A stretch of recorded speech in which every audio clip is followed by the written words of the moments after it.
Sunday morning ஊர்லேருந்து மச்சான் வரதா சொல்லியிருந்தாங்க. ஸோ சாட்டர்டே ஈவினிங்கே கொஞ்சம் மாங்காய் வந்து பறித்து கொடுத்து அனுப்பலாம் அப்படின்ட்டு மாங்காய் தான் ஹஸ்பண்ட் வந்து பறிச்சுட்டு இருந்தாங்க.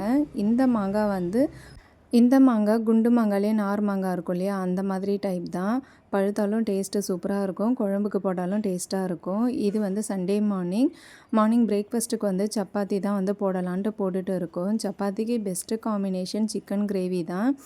அன்றைக்கி வந்து சிக்கன் வாங்குறதுக்கு ஹஸ்பண்ட் கொஞ்சம் வீட்டில் இல்லை, அதனால் சரி வந்து சன்னா கிரேவி மாதிரி போட்டுடலாம் அப்படின்ட்டு அதை தான் வந்து பிளான் பண்ணி போட்டுட்டு இருந்தேன். எனக்கு சப்பாத்திக்கு சிக்கன் கிரேவி தான் பெஸ்ட்டு காம்பினேஷனாக இருக்கும். உங்களுக்கு எது பெஸ்ட்டு காம்பினேஷன் சப்பாத்திக்கு அப்படின்ற மாதிரி கமெண்ட்ஸில் சொல்லுங்கள். இருந்தாலுமே இந்த சன்னா கிரேவி வந்து கொஞ்சம் வந்து சிக்கன் கிரேவி டைப்பில் தான் வச்சுருந்தேன், அதனால் டேஸ்ட் வந்து ரொம்பவே சூப்பராக இருந்துச்சு. பொதுவாக பொண்ணுங்களை தூரமாக கல்யாணம் பண்ணி கொடுத்தாலே அங்கேருந்து ஒரு சில திங்ஸ் வரும், இங்கேருந்து ஒரு சில திங்ஸ் போகும். அந்த மாதிரி தான் இருந்துச்சு. என்கிட்ட என்னென்னலாம் இருக்கோ அதெல்லாம் கொடுத்து அனுப்பிச்சிருந்தேன். அதே மாதிரி அக்கா வீட்டில் என்னென்னலாம் இருக்கோ அதெல்லாம் வந்து கொடுத்து அனுப்பிச்சிருந்தாங்க. பிரேக்ஃபாஸ்ட்லாம் முடிச்சுட்டு சரி பாத்திரம் கையோட வாஷ் பண்ணி வச்சுடுவோம் அப்படின்ட்டு ஏற்கனவே வாஷ் பண்ணி வச்சுருந்த பாத்திரத்தெல்லாம் வந்து அரேஞ்ச் பண்ணிகிட்டு இருந்தேன்.